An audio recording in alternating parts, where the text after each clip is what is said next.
Alguém aí tava com saudades da franquia Premonição? Uma franquia que tem seus 5 primeiros filmes ali até 2011 e ficou completamente afastada do cinema desde então. Rumores de um novo filme, né? Rumores ali de um novo filme que poderia recomeçar a franquia e tal.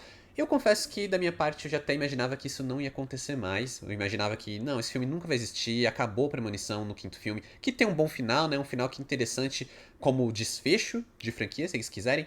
Mas assim, quando eles anunciaram, finalmente trouxeram ali a data, começaram a trazer material de divulgação, quando falaram realmente que 2025 seria o ano em que teríamos Premonição 6, Laços de Sangue, eu confesso que o meu lado fã de terror, meu lado fã da franquia Premonição, ficou atiçado, fiquei bem empolgado e eu tava muito curioso. E olha só, valeu muito a pena porque eu não só me deparei com um bom filme, como talvez um dos melhores filmes da franquia. Na verdade, só não é o meu favorito da franquia agora, porque eu ainda gosto muito de Premonição 3, que pra mim é o mais divertido, mas eu diria que tá ali, ó, tá quase igual, porque eu gostei tanto quanto, praticamente, justamente porque Premonição 6 ele começa a trazer algumas coisas diferentes, né? E começa a trazer ali meio que uma quebra de expectativa, que eu acho muito legal pra uma franquia que tem um estilo, uma formulinha ali que dá pra dizer que se você viu um, você viu todos, né? Premonição sempre traz o mesmo estilo de história, sempre traz ali aquela coisa de que a pessoa vai sair, ter a visão, e aí as pessoas vão sair, e depois elas vão se tornar as vítimas. Todos os filmes seguem essa mesma lógica, todos os filmes seguem uma fórmula muito própria. Se você gosta do primeiro que você vai assistir, você vai gostar de todos os outros. Se você não gosta também, provavelmente você não vai gostar de nenhum dos outros filmes, porque eles são realmente muito parecidos. Mas Premonição 6 surpreende até nas coisas novas que ele traz, que ninguém nunca imaginou, como por exemplo, eu gosto muito da franquia, mas eu nunca imaginei que eu veria um filme com uma história boa. Porque é isso, a gente gosta de Premonição, a gente gosta ali das mortes mirabolantes. Eu adoro ver as cenas sendo construídas e ficar ali meio paranoico do que vai acontecer e como vai acontecer, para meio que sempre ser surpreendido no final, né? A franquia brinca com a subversão dessas expectativas, mas pela primeira vez a gente tem um filme inteiro que subverte a expectativa dos fãs que, como eu falei, estão aí afastados da franquia há bastante tempo e que é uma franquia que em 5 filmes fez mais ou menos a mesma coisa com uma outra mudança. Mas aqui a gente tem as mudanças mais drásticas da franquia. Eu vou tentar falar o mínimo possível dessas mudanças porque eu não quero estragar a experiência de ninguém, mas só pra gente falar um pouco sobre o filme, meio que uma sinopse básica, a gente tem a grande diferença de que dessa vez a protagonista não é a pessoa que teve a visão do grande acidente. Justamente porque o grande acidente se passou nos anos 50 e a gente está acompanhando uma trama nos dias atuais. E aí a protagonista, ela começa a sonhar com aquele acidente e quando ela vai tentar descobrir o que acontece, ela descobre que toda a sua família está envolvida ali, tem uma ligação e estão na lista da morte. O que traz para a Premonição 6 uma dinâmica familiar que é meio que inédita na franquia, porque a gente sempre vê grupos de pessoas, né? Ou pessoas que são completamente desconhecidas e que acabam se vendo ali ligadas pelo acidente, ou pessoas que são grupos de amigos ou grupos de colégio. Basicamente, Premonição 1 e 3 são grupos de colégio. E no caso de Premonição 5, a gente tem aquele acidente na ponte, que a gente tem também um pouco de mescla aí, porque são colegas de trabalho, né? Então é o meio termo, não são nem aquelas pessoas muito amigas, mas também não são completos desconhecidos. E aqui, pela primeira vez, a gente tem essa dinâmica familiar, o que traz para a Premonição 6 todo um lado mais dramático, todo um lado assim cheio de conflitos. Como é que você vai entregar para sua família essa ideia de que todos vocês podem morrer a qualquer momento porque vocês estão na lista da morte. E como que isso vai acabar também se encaixando com outros conflitos familiares, né? Porque a gente tem relação de mãe e filha que não tá muito bem resolvida, a gente tem relação entre irmãos, que na verdade é uma das melhores coisas do filme. A gente tem aquela coisa de primos, sobrinhos. Então tudo isso vai se encaixando e vai fomentando todo esse lado mais dramático que, no final das contas, quando a gente tem a trama de premonição, né? Aquela trama de que essas pessoas descobrem que elas estão sendo perseguidas pela morte, tudo isso vai sendo amplificado e essas relações elas vão acabar sendo bem importantes para uma história que de fato é uma boa história, não simplesmente pessoas aleatórias morrendo das formas mais criativas possíveis. É aquela coisa que muda um pouquinho, mas já é o suficiente para parecer que mudou tudo, para parecer que realmente está entregando algo bastante novo, bastante diferente dos demais e que traz um sentimento de ar fresco assim para a franquia, né? Um sentimento de que não está simplesmente requentando a mesma coisa de antes, mas trazendo algo novo, trazendo algo interessante e trazendo algo muito bom, que eu tenho certeza que vai agradar os fãs da franquia Premonição. Mas antes de eu continuar falando de Premonição 6, eu quero só me apresentar para quem ainda não me conhece. Aqui quem fala é o Adam, sejam bem-vindos ao canal. Aproveita para se inscrever no canal se for novo por aqui, e deixa também um like nesse vídeo que vai me ajudar bastante, vai fomentar meu trabalho, vai mostrar ele para mais pessoas do YouTube, vai entender que esse vídeo é um vídeo bom, porque eu tô sempre falando de filmes aqui no YouTube, desde filmes no cinema até lançamentos nos streamings. E se você também curte cultura pop, séries, livros e quer saber o que eu tô sempre assistindo ali em tempo real, né, meu, que eu tô sempre postando o que eu tô assistindo, vale me seguir nas outras redes sociais, o arroba está aqui na tela e os links na descrição do vídeo. Mas bora aí falar de Premonição 6, Laços de Sangue, filme dirigido pelo Zach Lipovsky e pelo Adam B. Stein, e que já me surpreende bastante porque quando eu fui olhar os créditos desse filme, eu não conhecia os diretores, mas são diretores novos dentro da franquia e que já de cara eles fizeram um bom trabalho, tanto lidando com o legado de Premonição, se é que dá pra gente falar assim, mas também para reapresentar uma história nova de uma forma interessante e que brinca um pouco com a estrutura da franquia. E aí, quando eu fui procurar sobre os diretores, eu descobri que os roteiristas também são roteiristas que estão trabalhando ali no horror já nesses filmes de terror mais recentes. Então a gente tem o Guy Busick, que ele trabalhou no Casamento Sangrento, em Pânico 5 e 6 e também no mais recente Abigail. E a gente também tem a Lori Evans Taylor, que trabalhou num filme chamado Bad Rest. Eu confesso que eu esqueci o título desse filme em português, mas é um filme com a Melissa Barreira, que também traz muito sobre maternidade. Então são filmes, né? O Casamento Sangrento, Abigail e os Pânicos e esse Bad Rest são filmes que eles têm uma carinha de terror para uma nova geração e que eles tentam trabalhar junto do terror sempre essas coisas de relações um pouco mais aprofundadas, que é algo que eu consigo enxergar sendo trazido para Premonição 6. Então a gente tem toda uma estrutura de roteiro que valoriza a fórmula premonição, digamos assim. Essa estrutura que, como eu falei, trabalha muito os conflitos familiares, trabalha muito os personagens. A gente tem aqui alguns dos personagens mais interessantes da obra. E só o fato deles não serem puros desconhecidos ou simplesmente amigos, a dinâmica já é alterada, já é mais aprofundada. Eu acho que o mais perto que a gente teve disso foi lá em Premonição 3, porque a gente tinha a Wendy e a Julie, que era a irmã dela, que trazia aquela coisa, né, aquela briguinha de irmãs, aquela amizade, meio inimizade de irmãs, que também agregava um pouco dentro da obra. Mas aqui a gente tem isso muito potencializado, porque como eu falei, todos os personagens principais, eles fazem parte da mesma família, né, eles nutrem os laços ali de alguma maneira, eles têm essa relação. E aí é muito interessante quando a gente vai descobrindo como funciona a relação deles, a relação da família, como que eles se conectam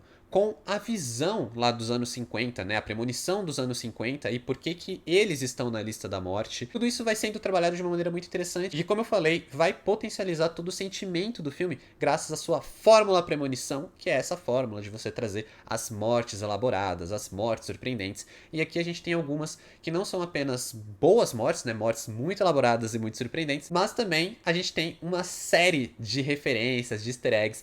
Esses diretores, eles sabiam o que eles estavam fazendo, os produtores ali, todo mundo envolvido na produção, eles sabem que Premonição criou traumas de uma geração, principalmente com aquele caminhão de madeira, que é sempre lembrado, né, é uma coisa super icônica da franquia, é o acidente mais icônico da franquia, ao meu ver, e que é muito referenciado aqui, desde desenhos, memórias, até realmente situações em que a gente pensa, será que eles vão repetir acidentes dos anteriores? Será que eles vão criar novas dinâmicas, mas de uma forma semelhante, né? Então a gente tem, por exemplo, cenas com elevadores, porque a gente já teve no elevador, né? Cenas de morte no elevador.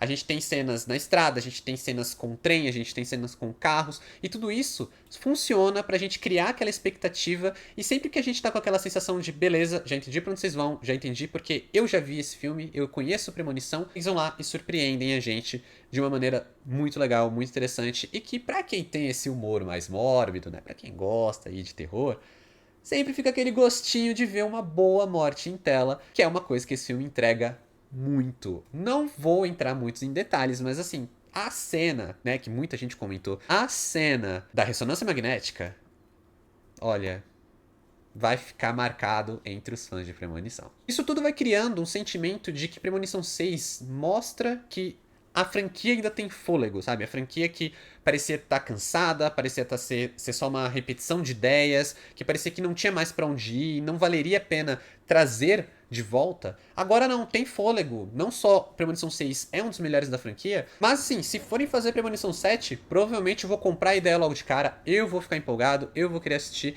Diferente desse que eu fui ficando empolgado conforme ele tava perto de sair, porque eu achava que, né, como eu falei, de cara eu nem imaginei que esse filme ia existir, eu realmente duvidei que esse filme ia existir. Fico feliz que ele existe e fico feliz também de ser um filme que traz uma cena magnífica, maravilhosa, pra coroar a carreira de Tony Todd. Esse ator tão marcante, não dá pra não falar sobre isso aqui, não vou dar spoilers, claro, mas é um ator que é muito marcante, tem uma carreira muito importante, super assim marcada pro terror, é um ícone ali do terror, né, do gênero de terror, e que ele teve a franquia Premonição entre as franquias que marcaram a sua filmografia, inclusive fazendo um dos personagens mais icônicos, o único personagem recorrente, e que era sempre aquele personagem que surgia envolto de mistérios, que a gente não sabia exatamente quem era, a gente ficava com teorias, que será que é esse personagem, quem sabe tanto, e que agora a gente tem um momentinho ali não só para contextualizar bastante desse personagem, mas para dar uma chance do Tony Todd se despedir do público, se despedir da franquia e se despedir do cinema. Eu digo isso porque uma das coisas que é mais legal nesse filme é que as últimas palavras do personagem ali são improviso. É o improviso do ator, né? Aquela despedida mesmo. Os diretores comentaram a respeito que, enquanto filmavam, não roteirizaram aquilo. Falaram assim, fala do coração, o que você quer dizer. E ele fala, e não só ele fala uma coisa que faz todo sentido pra pessoa, né, pra quem foi Tony Todd, mas também faz todo sentido dentro da franquia Premonição e faz todo sentido pra esse filme. É, assim, uma tempestade perfeita que gera um dos momentos mais grandiosos do filme e, sem dúvida, um dos momentos mais grandiosos da franquia em si. Talvez o melhor momento de Premonição como franquia. Mas é claro que para um sexto capítulo não tem como Premonição fugir muito da fórmula, né? Eles criam dinâmicas novas, eles trazem ali coisas no texto que vão funcionar e vão criar novas dinâmicas, mas ainda estamos falando de um filme da franquia Premonição, então a gente vai ter coisinhas que a gente conhece da franquia, como eu falei, desde as mortes mirabolantes, criativas e que são surpreendentes, mas até aquela coisa da dinâmica de vamos tentar driblar a morte, como a gente consegue criar ali alguma coisa pra fugir. É legal esse filme num ponto de ser o sexto, porque eles realmente vão olhar pra trás e trazer coisas dos anteriores de uma maneira diferente, porque eu sinto que Premonição é uma franquia que, num geral, ela é muito episódica, né? Parece, eles lembram, né? Sempre falam, as vítimas do voo 180. E aí depois eles fazem conexões, eles trazem a personagem da Lily Larter no segundo filme, mas no geral parece que os filmes eles são muito isolados. Nesse não, nesse parece que eles olham pra trás e realmente eles conseguem conectar tudo aquilo de uma maneira mais forte. Então eles até mencionam personagens dos anteriores sem necessariamente precisar trazer como um easter egg bobo, mas eles mencionam esses eventos, mencionam esses personagens. E aí nisso a gente vai tendo, claro, isso sendo intercalado com aqueles momentinhos onde a gente vai ter um personagem isolado, que a gente sabe que vai chegar a hora desse personagem, um grande trabalho, inclusive, para as telas IMAX, porque as cenas de morte são em IMAX, o que tornam tudo ainda mais imersivo e, novamente, como fã de terror, eu adorei. E que é aquela coisa também que brinca com outras ideias, né? Porque Premonição é uma obra que ela brinca bastante com o sensorial, então nem sempre tudo tá nos diálogos, às vezes as coisas estão na mixagem de som. Outro elemento bastante presente em Premonição são as músicas, então as músicas elas vão exercendo desde um papel bem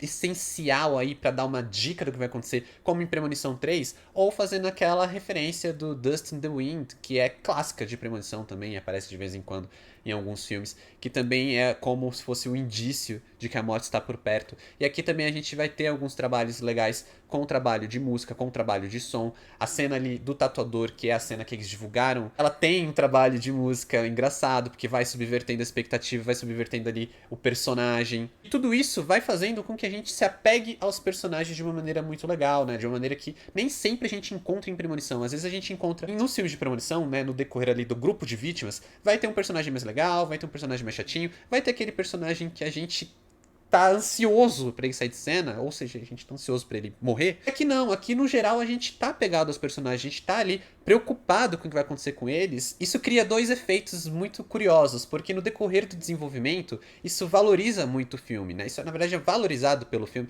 justamente pela forma como o filme ele vai se aprofundando nos personagens, ele vai tomando seu tempo para explicar o que precisa explicar, ele vai tomando seu tempo para fazer a gente se apegar com os personagens, com as situações, pra gente estar bem com o que a gente tá vendo antes de ter alguma morte em tela, mas no final acaba soando muito apressado, né? Os momentos finais são facilmente o ponto fraco, acaba dando assim uma caída no final, justamente porque parece que eles perderam tanto tempo no desenvolvimento que não sobrou tempo ali no final, e aí o final é simplesmente, tá, temos que encerrar, vamos encerrar e acaba o filme. Mas realmente não é nada que, assim, sei lá, destrua a experiência da obra, principalmente porque ela é uma obra que, tirando o final, ela é muito boa. Ela tem talvez a melhor sequência de abertura da franquia, no sentido do acidente. Eu ainda acho o acidente do segundo filme mais emblemático, né, mais icônico. Mas é porque, sei lá, a gente tá falando disso e tem o Caminhão de Madeira que ainda dá medo na gente tantos anos depois. Mas o começo desse filme ele é muito bom. A forma como eles vão trabalhando